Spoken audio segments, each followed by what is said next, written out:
Hello friends, तो आज हम लोग इस वीडियो में लिमिट के इस क्वेश्चंस को सॉल्व करेंगे। यहाँ पर जो है लिमिटिंग वैल्यू 5 दी हुई है और यहाँ पर जो है हम लोग को ए और बी का वैल्यू फाइंड आउट करनी है। ठीक है, तो जो लिमिट दिया हुआ है, limit x tending to zero, x cube e to the power a x minus 1 divided by sine square x to the power b. ठीक है, बस ये जो लिमिट एग्जिस्ट कर रहा है कितना है, 5 है। ठीक है, अब हम लोग लिमिट का एक प्रॉपर्टी यूज करेंगे, कौन सा, limit x tending to zero, sine x divided by x का वैल्यू कितना होता है, 1। ठीक है, limit x tending to zero, x cube e to the power a x minus 1 divided by sine x to the power b का whole square, इसे लिख सकते हैं, बिल्कुल लिख सकते हैं।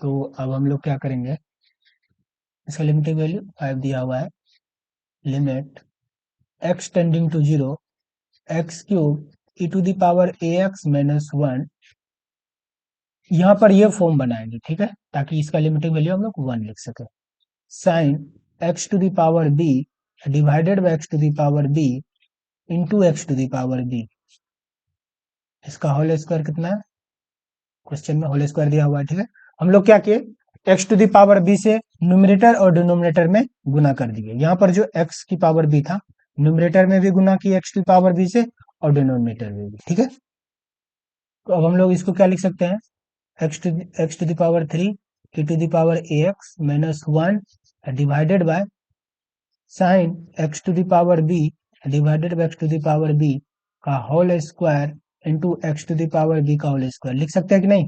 देखिए, एक प्रॉपर्टी है क्या, ए इंटू बी की पावर होल स्क्वायर, तो इसको क्या लिख सकते हैं, ए स्क्वायर इंटू बी स्क्वायर लिख सकते हैं।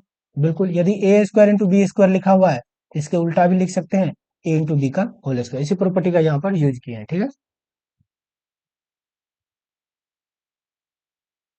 Limit x tending to zero, देखिए यहाँ पर जैसे ही limit x tending to zero put करेंगे तो ये वैल्यू क्या हो जाएगी, 1। ठीक है, 1 का स्क्वायर क्या हो जाएगा, 1। तो हम लोग को क्या हो गया, x to the power 3 e to the power a x minus 1 divided by x to the power b का होल स्क्वायर। ठीक है, ये वैल्यू कितना होगा, 1 हो गया। ठीक है, अब देखिए x to the power whole square का होल स्क्वायर है, इसको क्या लिख सकते हैं, x to the power 2 into 2 लिख सकते हैं ना, एक्स टू द पावर 4। इसी प्रॉपर्टी का यहाँ यूज करेंगे। ठीक है,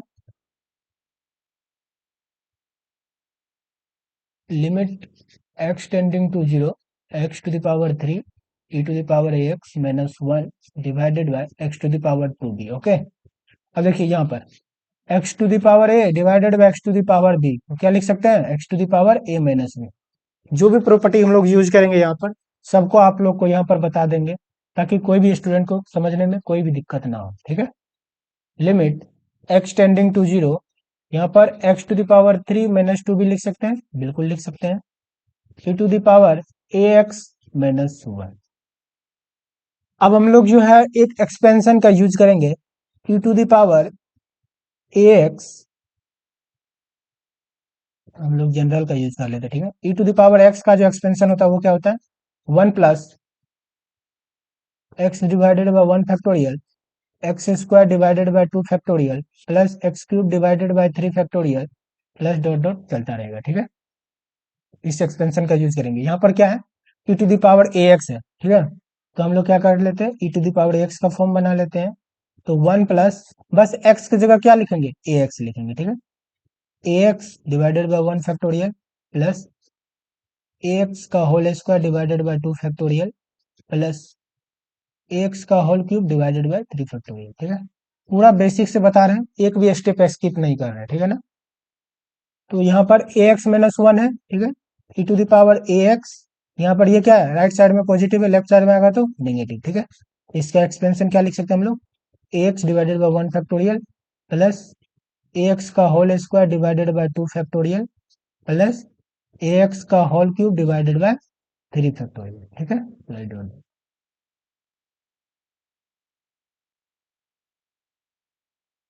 तो यहाँ पर limit x tending to 0 x cube minus 2b, इसकी जगह पर हम लोग क्या लिख सकते हैं, ये एक्सपेंशन लिख सकते हैं, ax 1 फैक्टोरियल का वैल्यू कितना होता है 1, ए स्क्वायर एक्स स्क्वायर, 2 फैक्टोरियल का value 2, A cube x cube divide by 3 factorial का वैल्यू, देखिए 3 फैक्टोरियल है तो इसको क्या लिख सकते हैं 3 इंटू 2 इंटू 1, ये क्या हो गया 6, तो 3 फैक्टोरियल का वैल्यू कितना हो गया 6, डॉट डॉट डॉट, ठीक है।